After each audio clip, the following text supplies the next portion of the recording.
Hi, welcome back. In the second part of this video, we will show how we can upload an Excel file and then extract the data and maybe save it in a SharePoint list for, I don't know, maybe later usage. Stick around, give it a thumbs up if you like the video, and make sure to subscribe.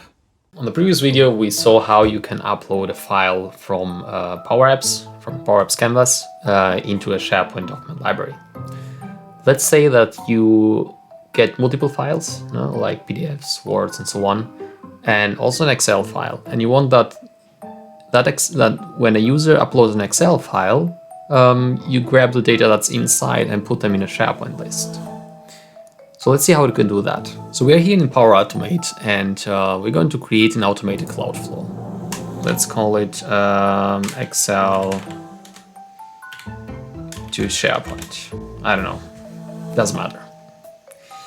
So the trick is when a file is created. Yeah, that should be, I think, when a file is created. Yeah, that's it. Create. So let's select the site address. That's the development one I'm using, and the folder is the one we used before. It's a demo app. Next, I would like to put in a condition to check if the file that was uploaded is an Excel file or not, because we don't want to start trying to extract data from a PDF file and so on. So we only want to see if that was an Excel file. So we can use this file name here and use the contains condition to see if it contains the XLSX ending at the end of the file name. As we can see here in the, where is it? In the demo app, we have here .xlsx, and if that's in there, then it is an Excel file. So, if so, then we want to grab that metadata from the file, right? So get file metadata. That's the one we need from SharePoint. Again, we need to direct it to the right site. And the file identifier, it's a dynamic content. We have it over here, file identifier. Next, we need to grab the properties. Get file properties. Since the metadata brings us other information than properties, we need to use them both so that we have all the data we need to address that file. So again, direct it to the right SharePoint site, and the library name, demo app. The ID is the get file metadata item ID. So that's how we can get the file properties. Otherwise, we don't know the ID of that file. Next, we want to make sure that we have the name of the table. So because when we extract the data from the table of an Excel file, we need to direct it to the table. So we will see later in the next step where it says list rows present in a table, you have to choose the table.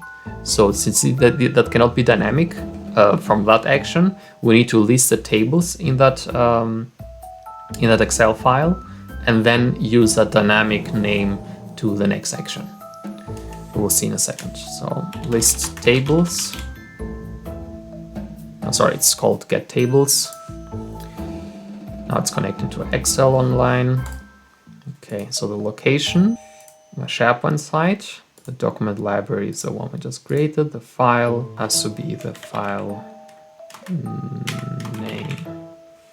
Yeah, over here. When a file is created in a folder, grab that file name and code it. So now we have the tables, right? Next action is to list rows present in a table. List rows present in a table. As you can see here, let's put the location first. Development side, the document library is still the same. The file is the file name from when the file is created in a folder, not the one from get properties, which should be the same actually, but take the first one. And now the table. As you can see here, it will search for a table, could not retrieve values. So we need to enter here a custom value, and the custom value will be the table ID from the get tables action. This will now create an apply to each because it assumes that you might have multiple tables, but If you standardize this in your company and you always have like one table, but the table name might change, this will make sure that it always grabs the first table because there's no other one, and then puts the right name of it here.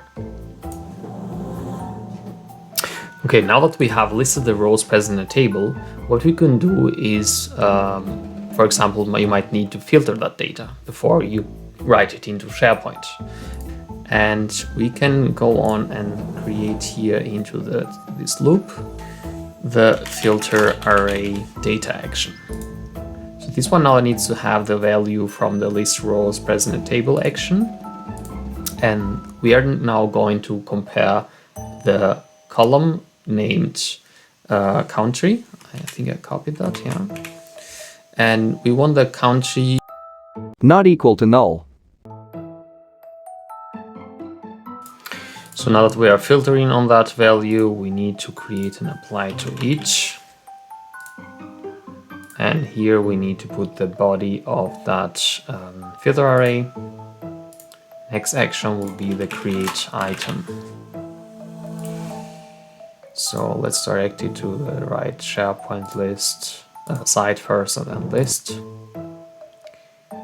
And over here we have the country, and we are going to use this expression here, which I've already tested. This one is the apply to H2. So let's start with country. Now it is finding it. Country, next one is product. Then we have the discount band.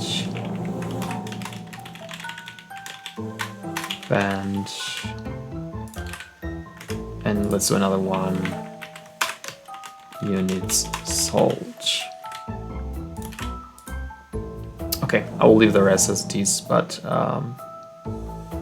that should do the trick. Let's save this. Our SharePoint list is empty. And let's test it. And as you can see here, the flow will now run a little bit longer since there are a lot of items. But yeah, as you can see here, it's creating the entries. And yeah, I hope you liked it. This can be pretty useful if you want to extract data from an Excel file.